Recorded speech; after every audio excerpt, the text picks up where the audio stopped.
Guys, welcome back to the Whatever Football Podcast, episode 10. And we're back here again with Ralphie, as always. How you doing, bro? Top of the world, mate. How are you? Top of the league. I say top of the world every single week because I know you're going to say top of the league. It's like just a little opening now. Little clockwork, eh? Yeah, it is, mate. Pretty much. Gonna try keep it going for as long as I can. Believe me. Through till May. I'm gonna milk it as much as I can. And so, obviously, we didn't even get a chat to speak before we went live. Anyway, how you feeling? Obviously, after your result this morning. Obviously, I only watched like the 9-minute highlights this morning of your game. Yeah. Yep. Yeah, mate. It was pretty. I don't know. Obviously, I haven't watched the highlights. I obviously watched the 90. But very dominant performance, actually, to be honest with you. You know, I think first time we've sort of actually dominated possession. Everton had one shot in the first 5 minutes, one goal, and that was it for the first half. I think we had 8 and 4 or something like that. You know, obviously we can see we scored twice. However, really good first half. First time that we've actually bounced back from going 1-0 down all season. So we showed some really good character. Against don't get me wrong, is it, are they going to finish top 6? Probably not, they won't, right? But look, they've got the best defenses. Against the team that had best defensive record, hadn't lost in 6 after a 6-3 bashing in the derby, right? So positive, positive, very, very positive. How are you feeling? I'm good. It was good. Look, it was another great performance once again. So, we dominated the game. I think, I guess, like maybe first half, Liverpool had a little bit of a sharper with it, but we did what we had to do, man. Like I thought from the start, I thought that we would expose them quite easily with the likes of like Martinelli and Jesus. I just thought Trent's just so easily exposed, and I thought the same with Van Dijk and Jesus and stuff. And it took 57 seconds, and it happened. Martinelli straight in behind Trent. Trent fucking defending, So who kicked off? Liverpool? Liverpool kicked off, yeah. Okay, so they obviously held the ball. They had a little bit of it. So your first touch of the ball was the attack and goal. Yeah, banging. That's it. Wow. Okay, because I obviously saw the replay of the highlight of the goal, but not like the first 50. Yeah, you just see the build up. Seconds leading up. Yeah. Yeah, you just see the build up. But look, man, it was obviously like a dominant performance. I think like we've still got a lot to improve on. Our defense was still shaky. Gabriel, for me, he's still causing issues at the defense. I don't know if he's just looking worse because Saliba looks so good, but just some of the errors, like even with Nunez's first goal, the ball sort of comes like over the top, and he sticks his foot out, and by him sticking his foot out to get that touch, it forces Saliba to jump out of position, and then Gabriel can't catch his man, and it sort of opened the goal up for them. But yeah, whatever, man. We won. I see a lot of salty Liverpool fans fucking crying about, they should have had a penalty for a handball, man. But the amount of years that have gone by, and these dickheads should have had fucking red cards after red cards on us. Mane punching fucking Tierney in the face a couple of years ago. Like, it's all fuck these guys, man. I do agree with you. Yeah, they got away with so much shit over. I got a photo today of all the things they got away with. Like, I remember Trent Alexander-Arnold went studs up, middle of the shin on one of our defenders, play on, didn't even get a yellow. VAR did nothing. So I remember that shit. And that fuck those guys. Who gives a shit? It's funny you mentioned that, actually, because I was actually gonna not so much about should it be a penalty or not a penalty, but more so much the fact that obviously that, let's call it controversial, right? Or 50-50 call in the Arsenal-Liverpool game. I don't know whether or not you saw the highlight of Rashford's goal that got disallowed. Which one was that one? So it was meant to be our third. He beat Pickford, and as he beat Pickford, the ball's literally like come up from him, hit his leg, and it's come up as he's running, as he's jumped over him. It's hit his leg and literally went like pretty much like that onto his arm and chest, and they've called it they've called it a handball. But did it assist with his control of the ball? No. Oh, well, you watch. I'm biased, right? But you watch it. Yeah, I don't get right. So where the controversy is, right? So you've got where the controversy is, right? So you've obviously got not so much controversy, right? But you've got the 50-50 call Arsenal versus Liverpool, and that is 50-50. If you watch Antonio's goal with West Ham, he had a 3. He pretty much his goal was allowed, and it was 3 times as bad. Okay, yeah. So I'm watching right now. Antonio's one. He clearly handballs it and scoops it with his fucking hand, and that was a goal. Okay, and that was so that's a goal. Now hold up. I'm waiting to. I'm Rashford laughing here. So yeah, Antonio's to me. I'm looking at Antonio's right now. Antonio's looks like a fucking handball. Yep. But that was a goal. VAR, no, didn't overturn it. Yeah, I'm just trying to see where Rashford's handball is here. That's Europa League. Yeah, I haven't seen his freaking. Not coming up. Nah, nothing's come up just yet. Yeah, just a lot of stuff from Yeah, just a lot of the cup games and stuff, like Europa League games and stuff. But I saw the one you're talking about what do you call it, Mikel Antonio. That Mikel Antonio to me looks like this should be disallowed because he physically runs, controls it with his hand, lifts it up, sort of thing. So yeah, I'd have to find if I went to maybe. Oh, here we go. I've got a link here. Hang on, let's see if I can. Here we go. No, I found it. Found it? Yeah.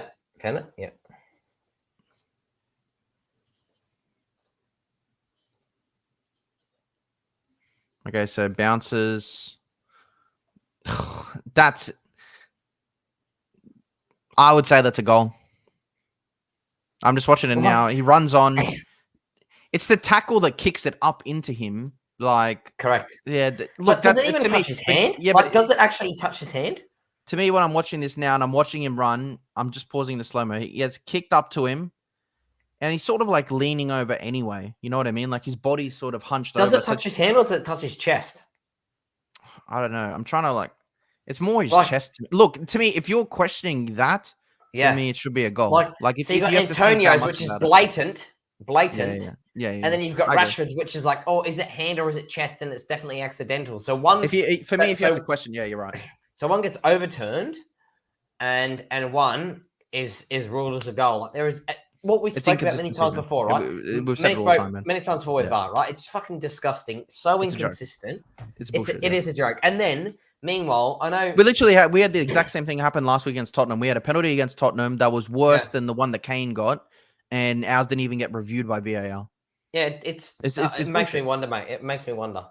It's even so for Rashford's goal, right? It wasn't even reviewed. It was literally into VAR, handball, bang, free kick. There wasn't a referee go over to no spend time. You know, not for him to look at it. And yeah, look, I think even if you have to spend that much time thinking, I always say that like if a decision can't be made like within a minute period, and you look at it and you can see it's clear and obvious, like I mean, Mikel Antonio there. If I'm watching that in replay, like I did, within 1 second of me saw that, I said handball. So I know that's a handball because he physically was running onto the ball. His hand controls the ball and then he finishes it. Your one was different. He was running onto it. Defender kicks it into him. He's hunched over anyway. It looks like it hits his chest, goes down, and he still has to do a lot of work after that anyway. Correct. So I don't know. Yeah, like it's just it's inconsistent as hell. Like I know Liverpool were complaining about a handball as well in our match or whatever with Gabriel, and then they were complaining obviously that Jesus, which he does. He gets Thiago kicks the back of his leg as any fucking player. Would you gonna go down? So. In the pen. I'm not going to complain for the pen. Yeah. Mate, I've seen. I watched the. Look, bro. I'm telling you right now, the penalty that we should have had last week that didn't even get reviewed by VAR against Tottenham was about 4 times worse than what that was on Jesus today. So that tells you about the inconsistency. The one, like, I would have maybe not given that, but I would have given the one against Spurs. Man, so I remember last year. I can't remember what game it was. I think actually from memory, I think it might have involved Spurs. I remember, it was. What did it involve Arsenal? I can't remember. I remember right.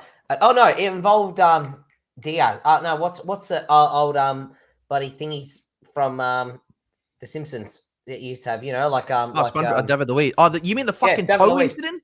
The studs. Mate, don't even get me started. Where he was literally running, not even looking, and he accidentally hit the back of old mate's heel. He was watching the ball. No, it was. That was David Luiz, wasn't it? Yeah, it was.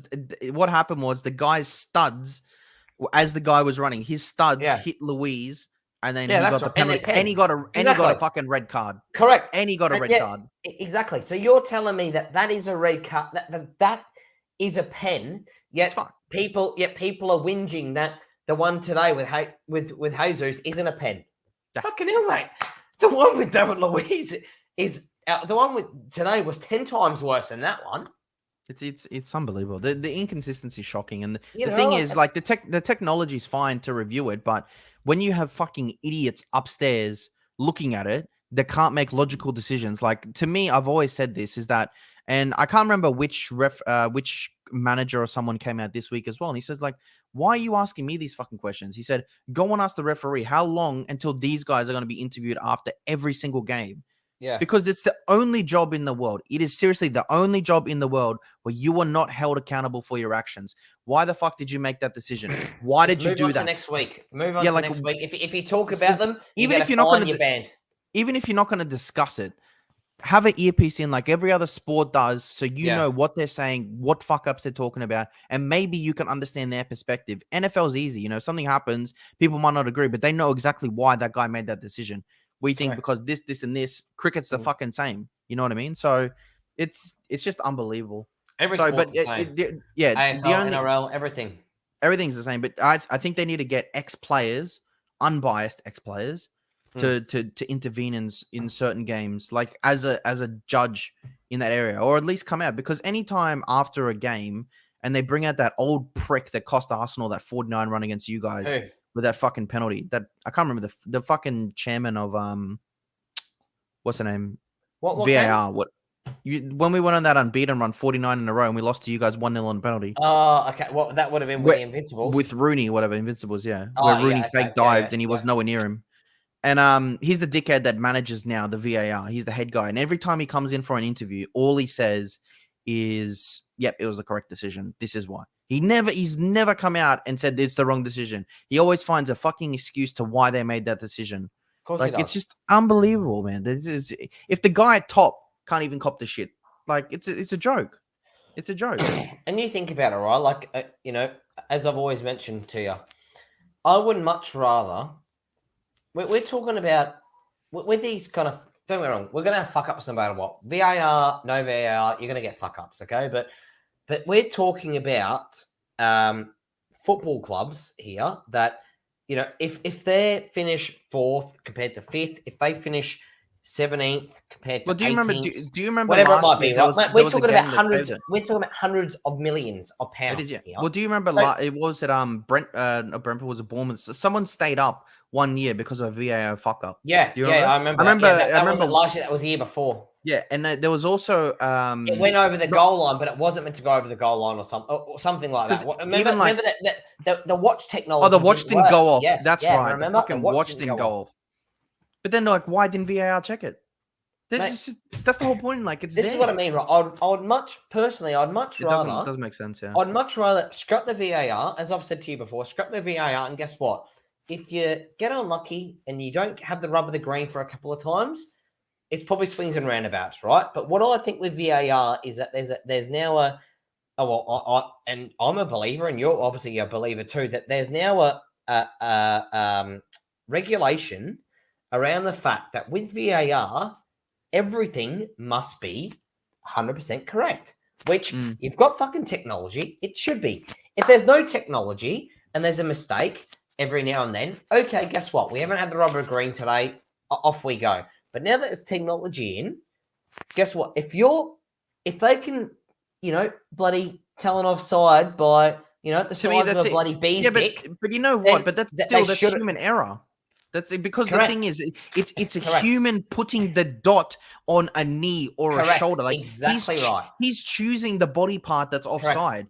In one offside, I remember that it was like a couple of weeks ago. Jesus got an offside for the exact goal that Rashford got onside. Yeah. And it was just selected of different body parts. One was Jesus' shoulder, the other one was Rashford's knee. And it's like, where the fuck is the consistency? Correct. It just doesn't make sense. Right. Exactly. It makes no sense. But VAR is meant to get rid of all that shit, but it doesn't. So it makes it worse. And to me, like, if you have to go to a pixelated thing, then it should be attacker's advantage. Football, we want goals, even if it's against you. Correct. It's gonna, like you said, swing and roundabouts. We're gonna eventually come back, and in another game, it's gonna work for us. Like I don't think we ever really complained before VAR. If yes, you would be angry if a linesman called offside and it wasn't fucking offside. You know what I mean? But it was very, very rare that was the case. But you move on. You just move on because it's just okay. I think you probably move on more than you do with VAR. You never move on with VAR because you know it's so in depth. VAR's technology. Yeah. It's technology, but there's idiots running it. That's the problem. Yeah, correct. That's the fucking problem. But look, VAR, let's talk about just Trent for a second. This little fraud in right back. I think that this guy, I don't know how he goes to the World Cup. I don't know how he starts for England. I don't even know how he gets on the bench. Because right now, Reece James is better. And I'm going to tell you something right now. Fucking Ben White is 10 times the defender than what Trent is right now. There is no way that Trent gets into that squad over Ben White. I'm not even an English fan, and I think that is just criminal because that guy is a fraud and he can't defend. Can you imagine that guy against fucking Vinny Jr. in a World Cup? Bro, he's going to get rinsed. He's going to stand no chance, bro. The guy is shocking. I know that he adds all these attributes going forward, but he cannot defend, and that's what you're there for. I understand that attackers now need to attack, but so does like a James and a Ben White, and they still get their assists and whatever, especially James. You know what I mean? Yeah, and I could name freaking every other person, you know? Like Reece James is probably the closest that I can pull to it because he attacks brilliant, but he can also defend. Cancelo? Oh, well, Cancelo's left. But yeah, Cancelo is the epitome of it, obviously. Oh, He's the perfect defender, Cancelo's the best. But I'm just talking about like that right side. It's just he's just criminal, bro. You know what's funny, right? I think I reckon I probably mentioned this on the pod about 4-6 weeks ago. Remember? I wanted to bring up Trent.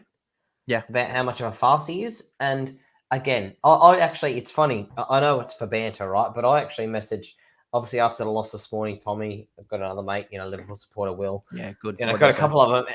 And it's funny actually, because I didn't actually like banter about Arsenal. All I bantered them was about, and Trent. I said, and all I said was, is Trent a right back or should he be like a right winger? Because he can't fucking defend. He's half decent going forward, but he can no longer defend. So, like, would you actually classify him as a right back anymore? Would you actually like say he's a right winger and he's not good enough to be a right winger because he can't fucking defend? You know what I mean? He can't. He can't. So he should either be just a right mid, and they need to develop someone into a right back. He got done at half time. You know what I mean? Like, it was a fault for every goal. He got pulled at half time. He's garbage, man. He's garbage. He's horrible. And bro. I don't get. And I said this before. Apparently he's injured. Supposedly. But I said even like I tweeted out before. I said like, because I said a score prediction of like 3-1 or whatever. I didn't think that they would get 2. I thought it would be a little bit tighter at the back. Did you say 3-1? I said 3-1. Yeah, because I think I said it. I think I said in our prediction. No. I said in our predictions, I think 3-0. I was gassed up. We just beat Spurs, so I was fucking gassed. Oh yeah. But anyway, thinking about it, I was like, nah, we're gonna fucking concede because Gabriel's been fucking shaky, and obviously that happened, and they did score. And to be honest, their second goal, Firmino, was just a fucking fantastic finish. It was, and he shouldn't have scored. He shouldn't have scored from. That was their only chance in the second half. Well, both goals, technically speaking, were against the run of play. They're both against the run of play, yeah. Yeah, both against the run of play. Which is it's frustrating, but in a sense it's good because we keep coming back and we keep scoring and getting the result. But we need to fucking tighten that shit up. It's a little bit frustrating. Yeah, but, you do. I think but then again, you know what I mean? It's a world-class team that's doing that to us. We're not doing that, and we're not leaking those goals against lesser teams. Like we've still only conceded, I think, 10 goals. So you know what I mean? It's not horrible. You know what I mean? 10 goals in 10 games, it's pretty great. What I was going to say is, I think, in terms of that kind of stuff, exactly. But where I think that there's two things, right? Like you'll agree with me, and I know jumping the gun, you probably will say, "Oh, let's just take it one game at a time," whatever you might think. However, two things: if you want to be come Christmas time there or thereabouts, right? Say within 4 to 6 points of City, right? Come Christmas, a little bit different, right? Because the World Cup's on. So, usually come Christmas time, within 4 to 6 points of the top of the table, you've got to have a half decent defense, right? Obviously, and you're leaking a few goals at the moment. However, what is the one? to win leagues, you need a football club that can have setbacks mid-game, like going ahead, conceding, like going behind, bringing it back, and actually pick up 3 points. You know what I mean? Yeah. There's no point, if you're just relying on going 1-0 up and after 15, 20 minutes or however long it takes and then winning the game, you're fucked.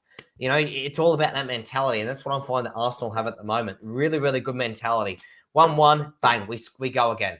And the thing is when we're conceding now, I'm not sitting here stressed going, like, obviously you're fucking, like, in that second moment. Yeah, of course. You're fucking idiots. Like, I'm sake. pissed off. Like, yeah, like, I'm calling them idiots and shit because I think it's stupid. But the mentality to switch off that and to come back as well. We've just kept doing it just nonstop, game after game. And especially after we're conceding and stuff. Like, I know there was, who was there a game there where we just kept conceding? We'd concede and then we'd score within 30 seconds. Yeah. Who the hell was it? Can't remember. It was recently. 4-2. Was it Leicester? I think it was Leicester. Yeah. When it was like 4-2. They scored and bang, we went and scored. They scored again, bang, went and scored within 30 fucking seconds again. That's the example I'm talking about.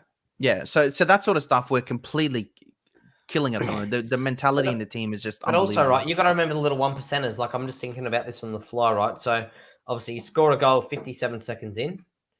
All right, yeah. and then obviously Liverpool scored after 36 minutes or something like that. Okay? Yeah, something like that. Yeah. So there's 5 minutes of added time.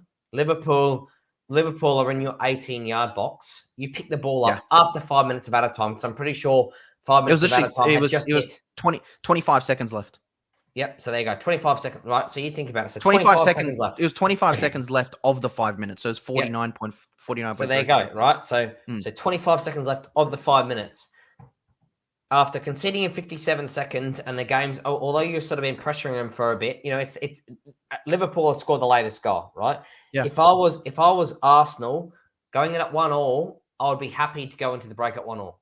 But not your mentality, mate. You've picked the ball up in your own fucking 18-yard box with 25 seconds to go within 5 added on minutes, and you've gone the whole length of the field to score. That's your mentality this year, right? And this is what I'm talking about, mentality, right? It's not usually teams will just clear it out, get to halftime, jog it off. Righto, boys. Well done. Well done. Against Liverpool, well done. We go again. The second 45. You guys, fuck that. Guess what? We're gonna go and fucking kill you guys in the break with 25 seconds left. We don't give a shit who you are or how long's to go. We're gonna go and murder you. And that's why I think the mentality's happening. The mentality, but I think there's a lot of I think like it's just a team unity, and like, people aren't selfish. So I look at this goal here, and this goal was like obviously amazing to me. When Gabby sprints that the second goal, and when Gabby sprints down that left-hand side, he's fucking brucking up Trent. Trent's fucking nowhere to be seen. He sees Trent, he sees Gomez coming in. What does he do? He has the composure. He goes, no, I'm not going to take someone left. I'm not going to bang it across goals. I'm just going to cut back in for a second. Cuts back in for a second, and as he cuts back in, obviously slides Trent and Gomez out of the fucking equation, but then he brings in Van Dijk into play. So Van Dijk, he cuts the ball in. He goes for Jesus or Saka, whatever he does. But the mentality of Jesus and the know-how to think, I'm going to fucking leave this because I know Saka has a tap in, is just unbelievable. Because if I think back to maybe Abba on that ball and in that position, Abba would have fucking taken a left foot swing. It would have gone fucking nowhere. But Jesus is so unselfish in that situation. He lets it run through his legs and then boom, Saka tap in. And I just thought that was just sensational. Like, just simple little things like that. If it was a different type of player, I think it was just a whole different outcome. Makes a massive difference. Makes a massive freaking difference. It's crazy. Of course it does. But yeah, Trent is shit. Trent is shit. But yeah. Anyway, yeah, completely dominated the game. Obviously, with your game, you guys dominated as well. But just one thing just left on Liverpool. So yeah, I just wanted to touch one thing left on Liverpool, and that is Mohamed Salah. Okay. A lot of other clubs, especially Arsenal, when we sign someone on a big contract, Mesut Ozil $350 a week, Aubameyang $250 going up to $350, and Ozil 100% massive flop after the contract situation. I didn't think he was good enough for that anyway. Aubameyang obviously deserved the contract, didn't live up to the expectations, still scored goals for us though, I must say. Okay.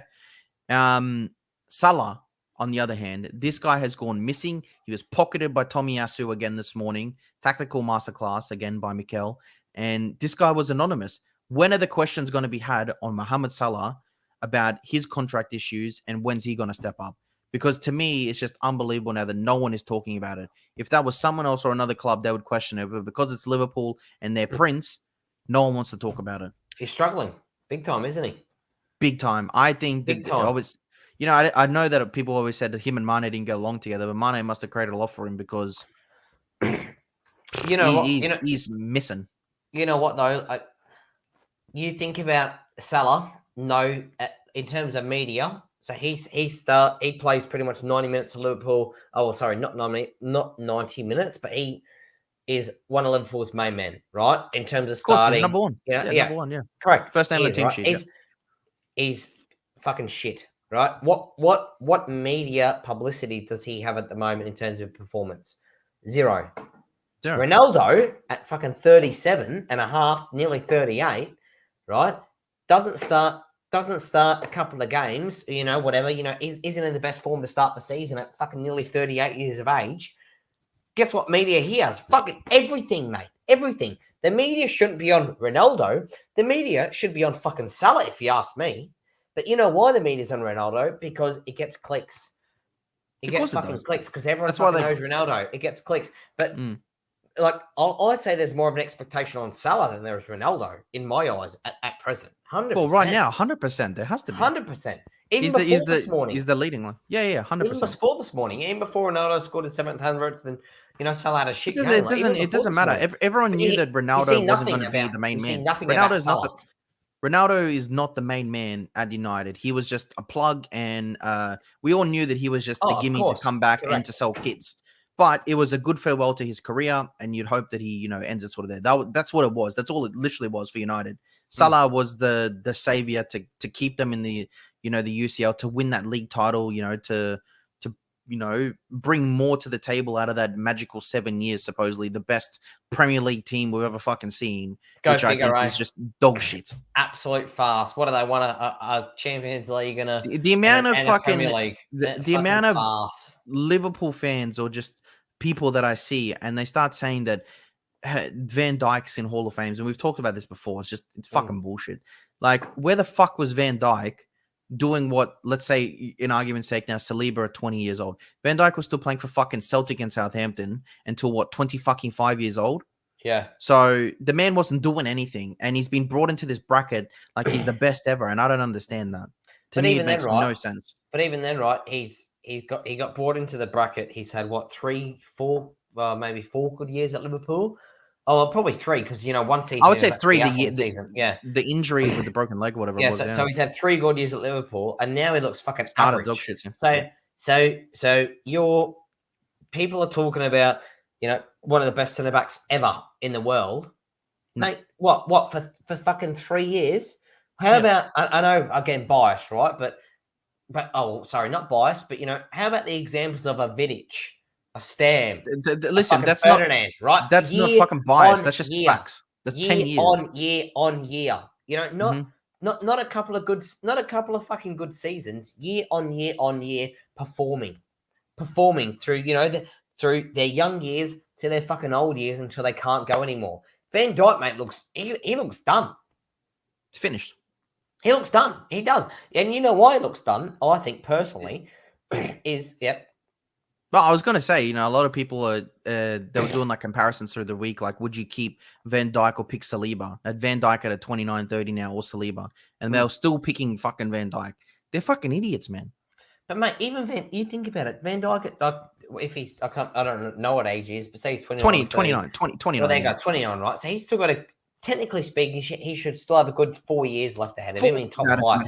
Before you sort of start saying he's getting on, right? Yeah. But what I personally think about Van Dijk, and is that the development in terms of attacking players that are coming through, young attacking players that are coming through, although people were saying he's very agile, fast, quick, etc., he's not that anymore.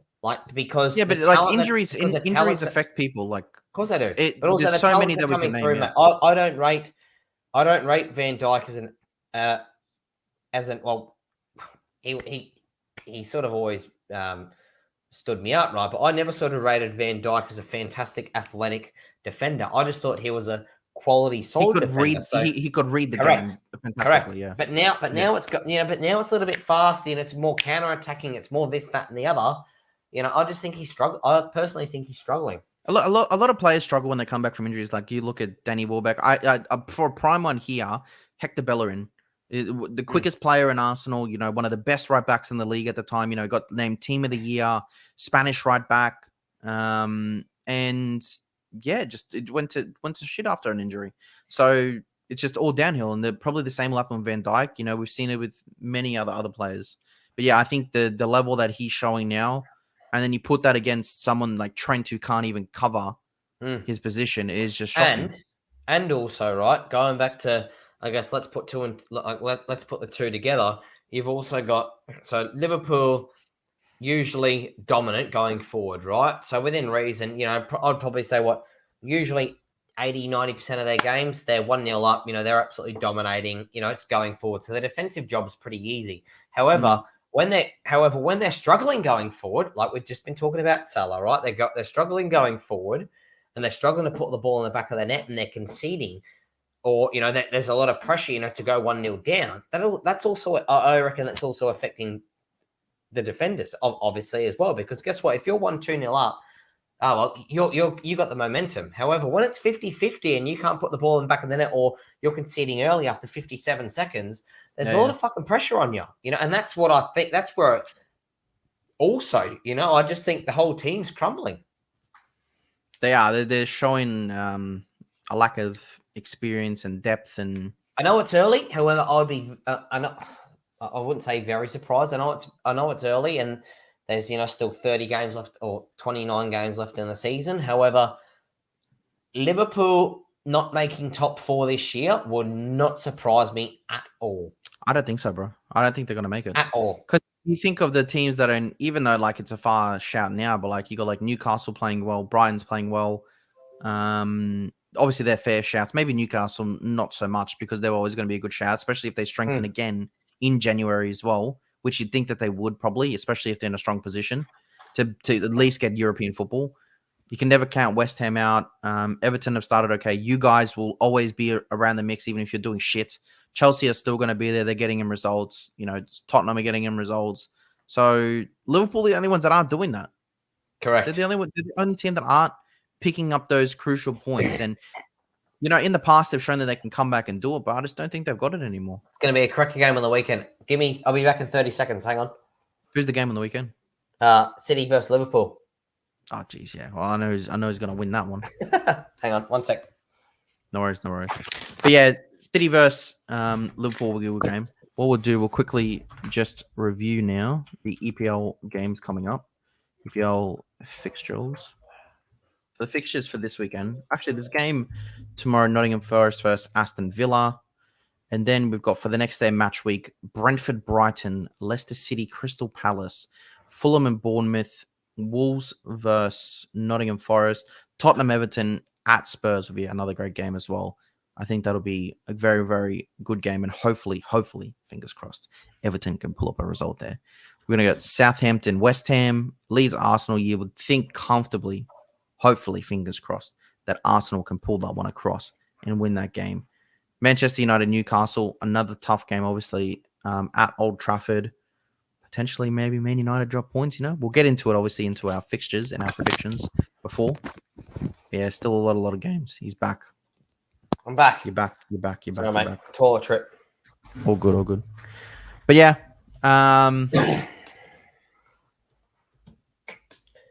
it's so that will be a cracker. I think.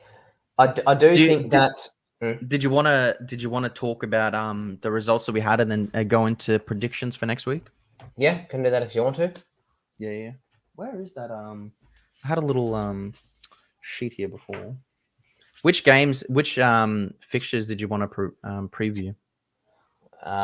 Let's go. So obviously we're going to go.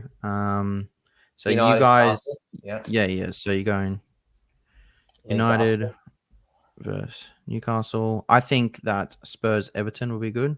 Yep. We're going to go Liverpool City. Got to go Liverpool City. Yeah.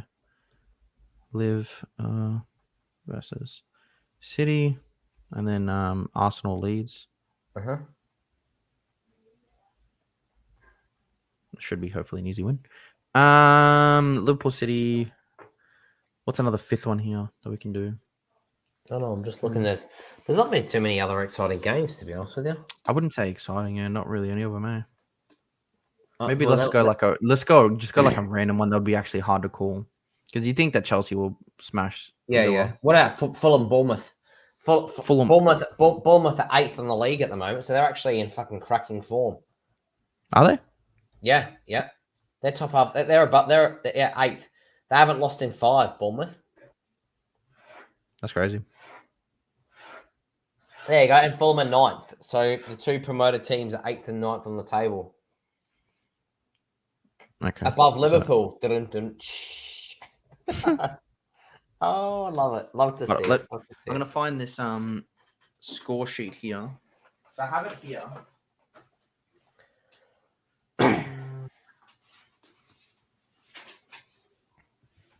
Actually, I've got a question for you.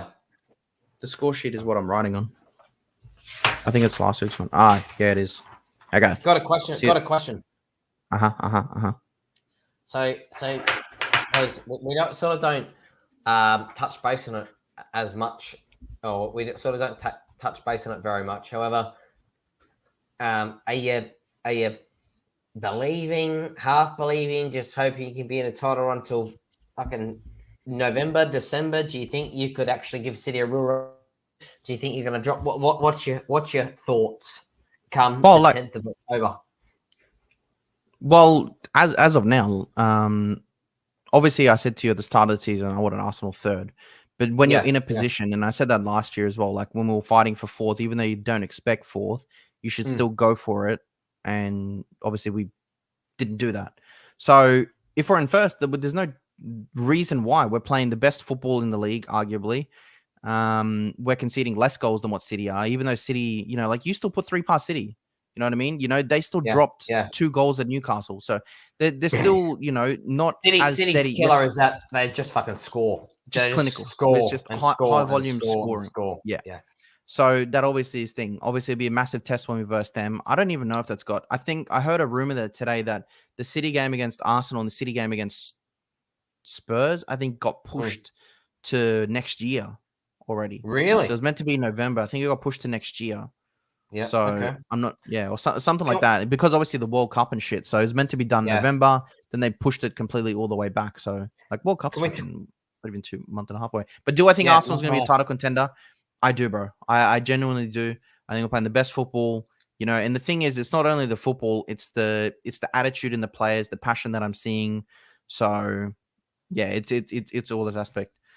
Love the team. Thoughts on Henderson Gabriel drama? Yeah, to be honest, Mo, we haven't even touched on that just yet, bro. So I was gonna say there's 2 things I wanted to touch on. Well done, Mo, because I think that we spoke about this morning, and B, obviously, while we're talking about City, I also wanted to touch on Haaland because he's 8 goals away from fucking golden boot on October 10th after 8 or 9 games. It's like the Haaland thing is just freaky.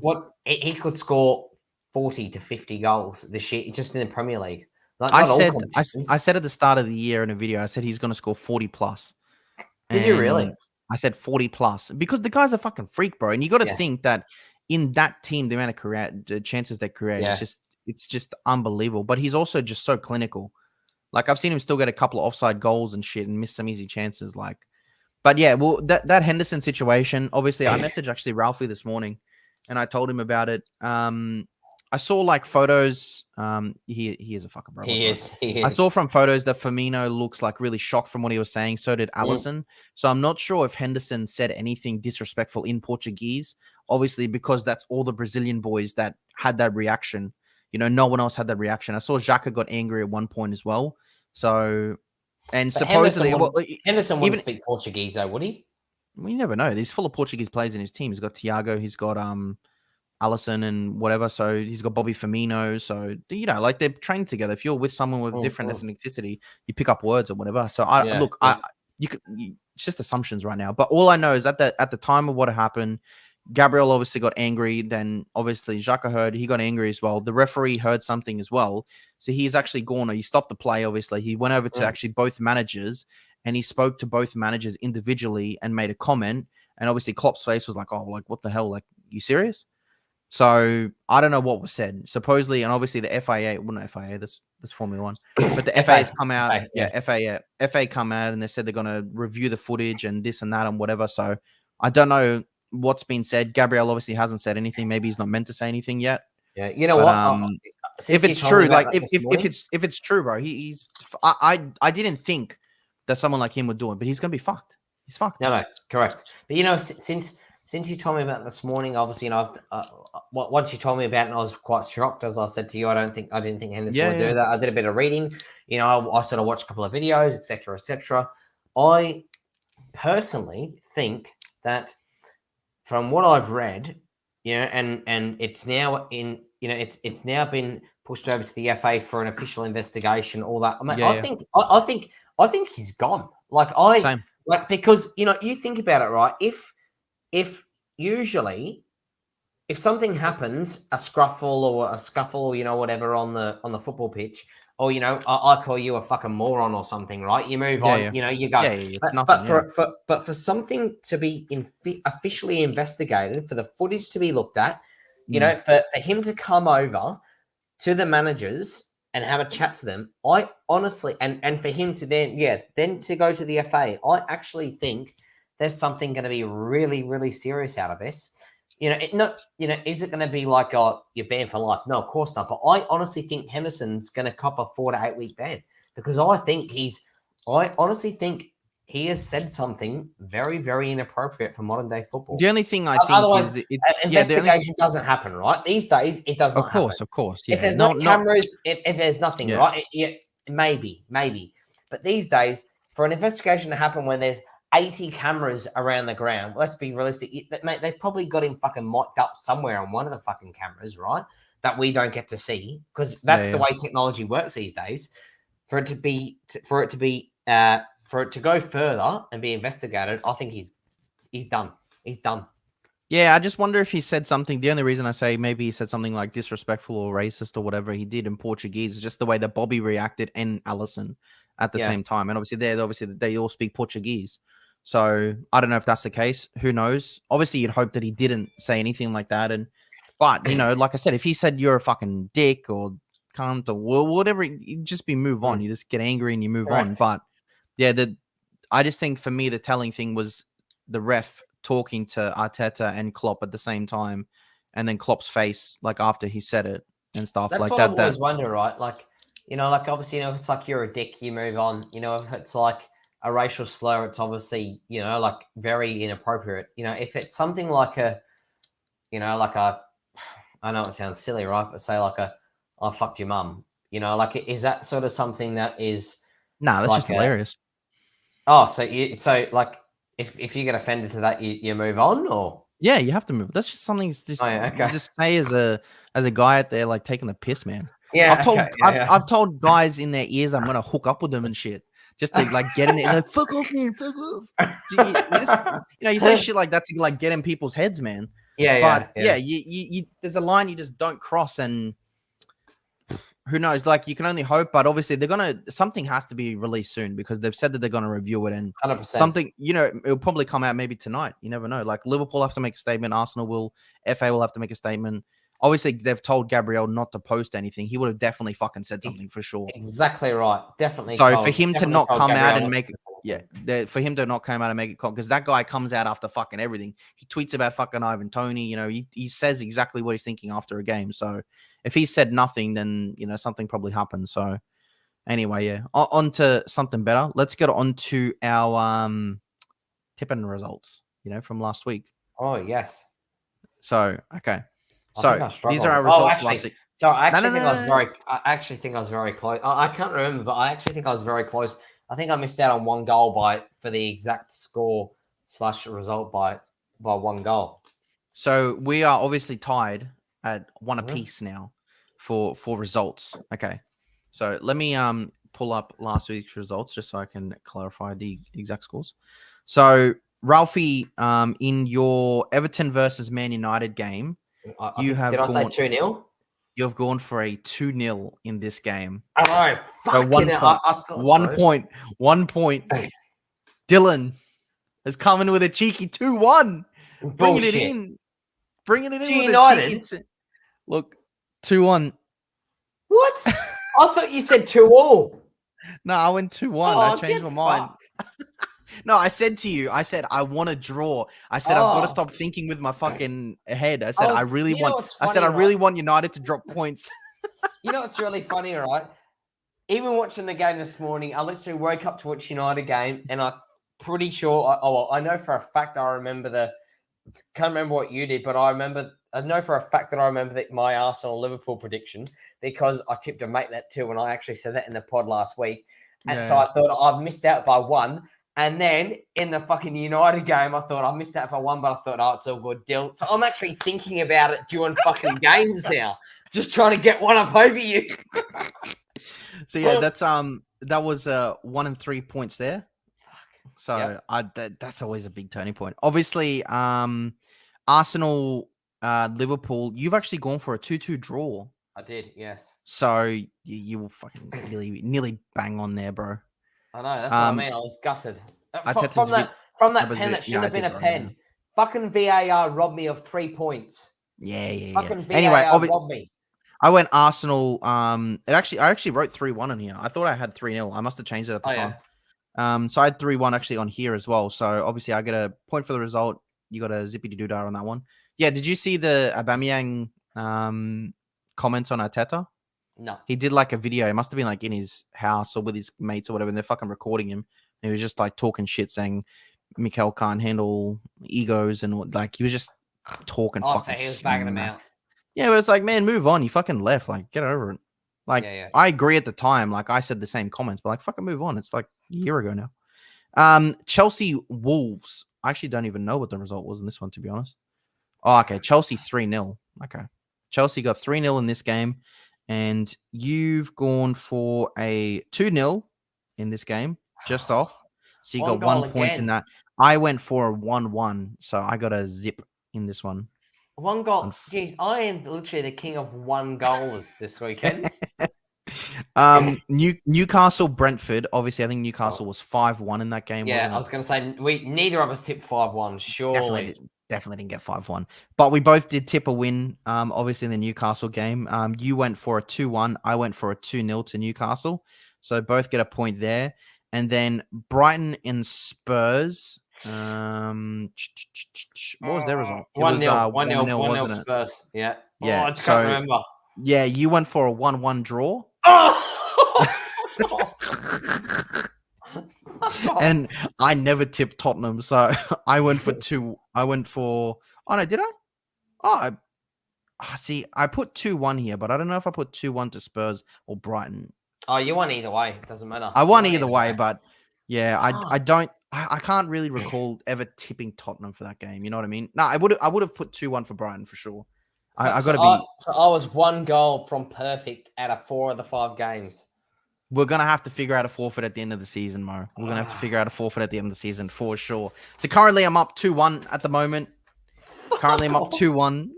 Oh, fuck off. 1 goal out of 4 of the 5 games. I was 1 goal. That's so funny. It's all small. It's small margins in football. Small margins. You're not wrong. That's what Ole Gunnar Solskjaer used to say, mate. Small margins. It is. Small margins. All right. United got pumped 5-1 again. Oh, sorry. 4-1 against Watford. Small margins, mate. Small margins. All right. Newcastle versus United at Old Trafford. What are you going for that one? You want me to go first? Yeah, you go first. It's your team.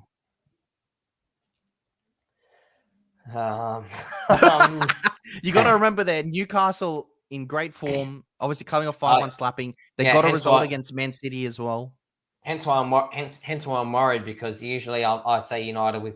I think even against City, I thought I'll back United, but against Newcastle, fuck, I shit my pants. I'm gonna say 1-1 draw. Oh, sheesh. Who's at home? They're at Old Trafford, bro. So Man United's at home. Yeah. Man United's at home. I was thinking along the same lines as you. I didn't think that United might not get this over the line. I know he's had a little bit more dominant, but I'm not really seeing like enough to think that it's different. Newcastle, they're just scoring a lot of goals. Shit. I was genuinely thinking a draw as well, but I don't want to go the same. You're allowed to go the same. Yeah, I know, but I don't want to go the same. I'm just trying to think if you have been scoring. What did you score this morning? How many goals? Two, maybe three. Maybe. Did Newcastle win this? I'm gonna go Newcastle 2-1. Fucking hell. Newcastle 2-1. That's it, dude. That's a hard choice. Newcastle it's very tough. They're in good form right now, and you guys are just hit and miss at the moment. Tottenham versus Everton. Obviously, you'll have a little bit. You obviously played them this morning. How do you think they sort of fared against you guys? They were very ordinary, to be honest with you. It was just like bang average. Yeah, I was quite surprised. In terms of it was like they sort of came out and were scared. Yeah. So they obviously could turn it around, but I think, away from home against Spurs, obviously we're in terms of football club, we're a bigger team in terms of Spurs, although they can't fucking ever win anything. They're a sort of bigger team. So, I think Tottenham will win. I'm probably gonna say 3-0. Jesus Christ. Fucking Everton were ordinary, mate. Everton were ordinary. I hate back on Tottenham, honestly. It's fucking the worst thing ever. But the thing that really pisses me off, bro, these bastards, they're playing shit football and they're fucking winning. It really pisses me off. I know. They're not far from you guys at the top, are they? I'd be like, well, they lost one game, they'll win off, so maybe 4 points. Yeah. Yeah, there you go. Yeah. Shit. It's really peeing me off. They're due for a shock loss. Yeah.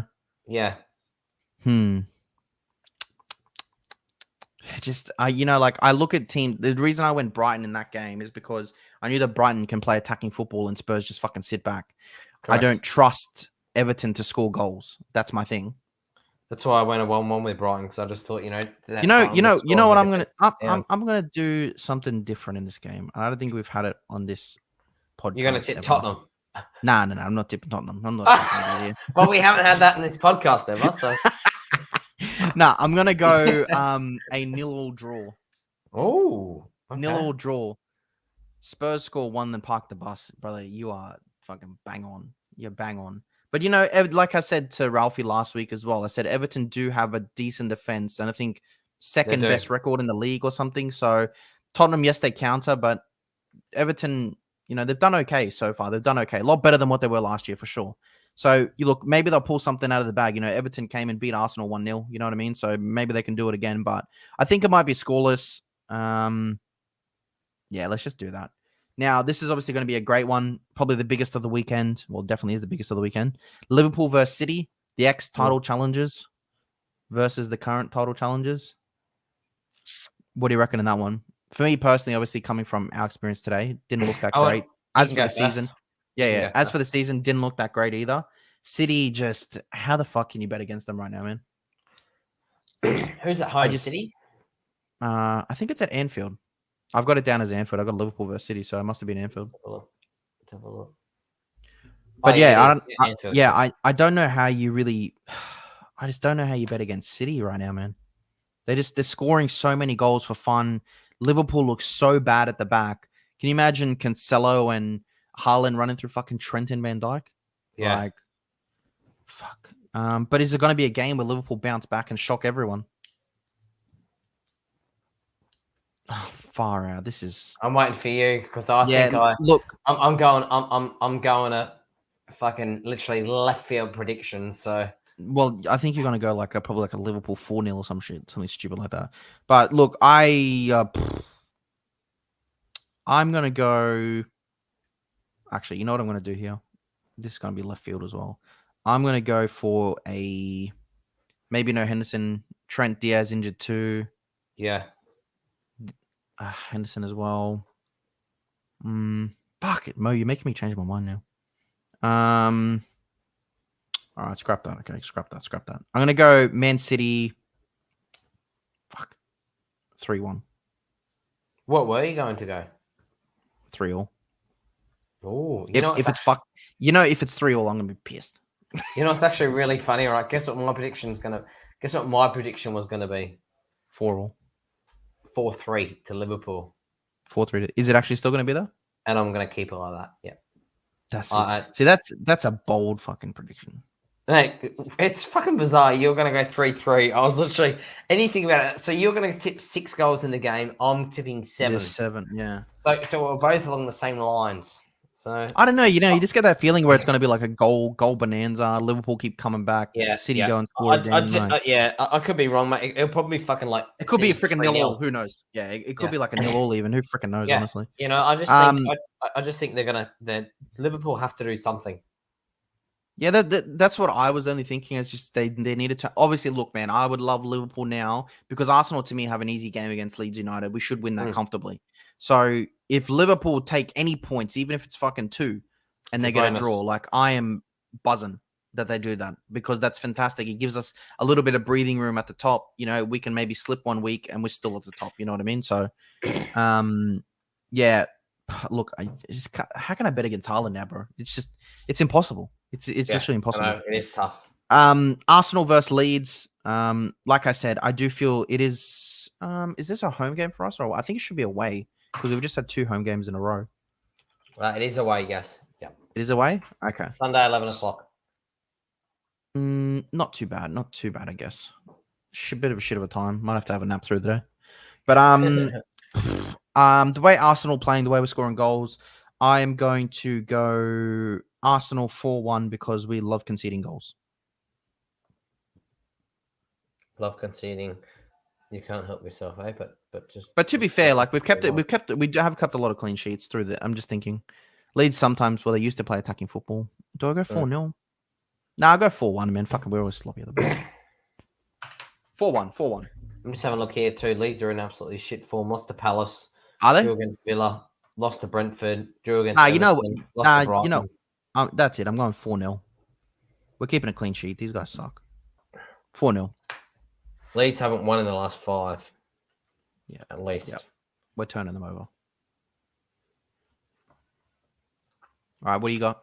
I got 4-0. I'll say, I'd love to love Arsenal to drop a couple of points just to get you back on, just get you back down to earth. But you know what ain't happening, mate.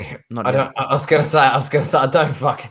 I would absolutely love to, but I just don't think it's a game. So I tip, I tip you to fucking back down to the perch against Liverpool. Didn't happen, so I can't go against Leeds. I'm going to say Arsenal 2-0. 2-0. Okay. Yeah. All right, and the snooze fest of the week is going to be Fulham Bournemouth. Well, Bournemouth Fulham. Sorry, I forgot about this one. I thought we were Bournemouth Fulham. Yes. Who have you got? Who do you reckon in that? I'm gonna. Mitrovic gone a bit quiet. Well, he didn't play against on the weekend. Oh, this morning. Here we go. A little off topic. Who's getting relegated? I'd love Forest to go down after spending so much money. Oh yeah, me too, bro. It wouldn't actually shock me, bro? They're literally what they buy like 24, like a whole ridiculous roster. Yeah, ridiculous. I've never seen that. Do they have American owners or something? And I'm not sure, but I would love Forest to go down for the sheer fact that Henderson came out and absolutely bagged a club that he is still technically signed to. He's only off on loan. Is he only on loan? Yeah, he's only on loan to Nottingham. I thought he was a permanent transfer to Nottingham. No. So why would he come out in an interview and talk shit then? Exactly. Exactly. What an idiot, right? And you know what I love even more? And I actually respected Henderson, right? I actually did respect Henderson. So what I love even more is for the sheer fact that I love when they're conceding so many, and every time they concede concede a goal, and he's been like fucking whacking his hands on the floor like a little fucking baby, like when they don't get a bit of candy, and like kicking the goalpost. Legit, like acting like a 4-year-old that has just had the answer no to a lollipop. It is gold. I love it. Who do you reckon? So who do you reckon? You're gonna go Forest? For, Yeah, I'm gonna go. some Greek who's Olympiakos. Yeah, All Greeks are freaking well, you bankrupt. got to go Forest in the form they're in. You got to go Leicester. If they change the manager, I think they could get out of trouble. So I think actually, Fuck, I bro, think they're they'll on probably 4 points. I think That's they'll sack so Rodgers. So I'm going to say Forest. I'm going to say Southampton are gone. That's a massive buyout clause to sack Rodgers as well. Yeah, but I just think they're going to have to. I reckon probably in the next 2 to 3 games they got no choice. And I'm going to say Leeds. You know what? I was actually thinking Leeds as well. Yeah, because they were so close last. They were so close last year. Yeah, that honestly that wouldn't be a shout, and I think also Aston Villa are a decent shout as well. If they keep fucking Gerrard, man, he's gonna take them under. Surely he's like a Rodgers, right? Like he's got to be close.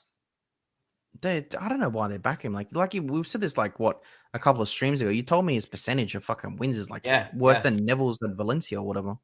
Shocking. I wish Villa go down because of Martinez. Amen, brother. Amen. I hate that bastard now.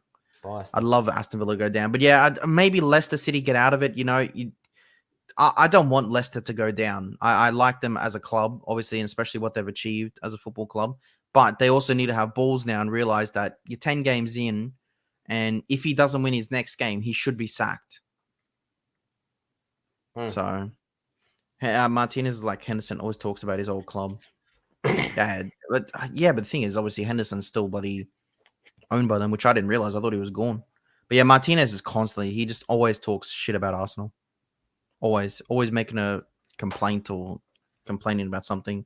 Big step up. How's your step up in fucking relegation, dickhead? Wanker. But yeah, that I do think those will be the couple of clubs that get relegated. So for me, it's between Leeds, Villa, Nottingham. Actually, Leeds, Villa, Nottingham would probably be my 3. Yeah, maybe Southampton get dragged into it. They've been so close a few years in a row. Yeah, I'm tipping Nottingham, Leeds, Southampton. They're my 3. What are your 3, Mo? Let us know your 3 as well. But for Bournemouth, Fulham, like you said, Bournemouth are actually doing all right, 8th on the table. They are, yeah.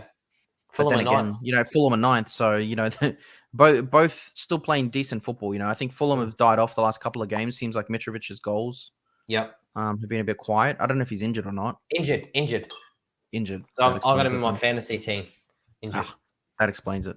With Mitrovic injured, you would have to somewhat tip it in Bournemouth's favor. Because you struggle to see where their goals come from, eh? Correct. Yeah, I'm gonna have to go Bournemouth. I'm gonna go Bournemouth away as well at Fulham, Craven Cottage. Just go Bournemouth 1-0. So it's Bournemouth away, yeah. So Bournemouth 1-0. What do you reckon? I'm tipping a 0-0 draw with this one. I think it's going to be a very boring. I think it's going to be a snooze. I actually think it's going to be a very, very boring game where if you actually watch the 90 minutes, it's not going to be like 20 shots for no goals. I think it's going to be fucking boring. Just realized Bournemouth is above Liverpool. Yeah. I don't know. How good is it? Fulham as well. Fulham as well. You're in the mud, bro. Well. You know how many other teams are like started piping up now that Arsenal keep winning and stuff as well, man? I got Chelsea fans bloody saying before the game, no chance Arsenal's going to get a result. The best we can hope for is a draw against Liverpool. I replied back, what do you think about that, mate? After we fucking won. And then, you get the Martinelli hasn't faced a real defender yet. Wait till he sees James. It's like, shut up, man. Shut up. Oh, you haven't obviously played Chelsea yet, no. Nah, but, in recent years, our record against Chelsea has been great. Even against 10 men, we still got a 2-2 result at Bridge. Beat them twice. Beat them twice last year as well. We got them in November, I think, mid-November. Oh, yeah. Or maybe the 6th of November, something like that. Before World Cup. Yes, before World Cup, yeah. I'm pretty sure it's like the 6th of November or something, yeah. If I scroll down here, I'll actually tell you. So, Arsenal, Nottingham, Arsenal, Chelsea, 6th of November, 10 p.m. Oh, great game. Which I'm not sure what day that is, but you'd presume that's maybe the Saturday or Sunday game. The 6th of November is a Sunday night, 10 o'clock. Sunday night. That's not too bad. That's a pretty good time for a football match. That's what I was going to say because we won't have a Saturday night game for the rest of the year because we're in Europa League, so we can't play Thursday, Saturday. We'll be playing Thursday, Sunday for the rest of the season. How shit's that?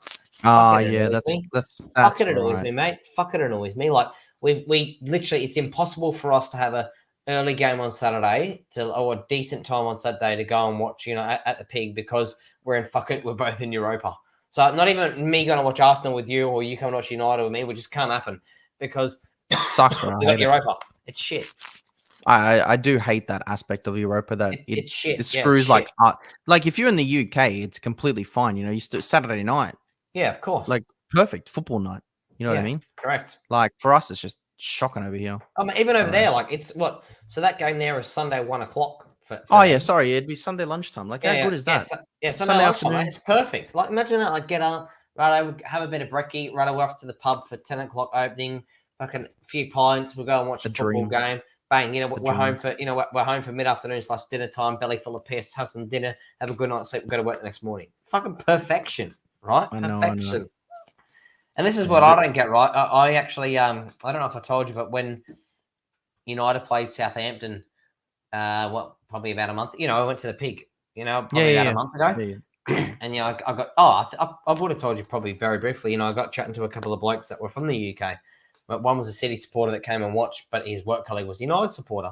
And at the start, he sort of didn't have any, sort of said, I follow United, and we got chatting, and you could sort of see they didn't really, he follows the Reds away and all that kind of stuff, right? But he sort of didn't really see that I was you could sort of tell that he thought it was a fake, oh yeah, United supporter, right? I follow the Reds away, I'm a real United supporter. But sort of over the hour or two, that we were talking and through the game and stuff, he sort of, for a fact that he sort of actually developed a lot of respect for me, in terms of probably just what I was saying. Not in terms, that I was big note myself, but, probably in terms of what I was saying, because these people over from the UK, because they were obviously both over from the UK for work, right? So they actually don't understand what we actually go through every fucking game. Like, all right, you go to all the United games, what, at fucking 3 o'clock, at 12 o'clock, at 5 o'clock. Oh, great. Try and fucking wake up at 12:30. Try and wake up at 2:30. As a, what I mean? There's a fucking different, try and go to sleep at 9:30, 10 o'clock at night and wake up at 12:30 to watch a fucking football game and then start work at 6 o'clock the next morning.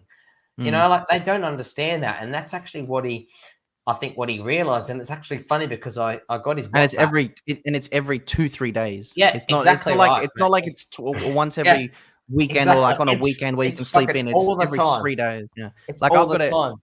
I got to get up. Obviously Liverpool's like 1:30 a.m. But then like we've got a game like on Friday morning. It's like fucking 2:45 or 2:45, something like that. Yeah, that's what we had on Friday morning. That's what we had on Friday morning as well against that Cyprus. And like the thing is with those, like you have to try get to sleep early, which is hard enough.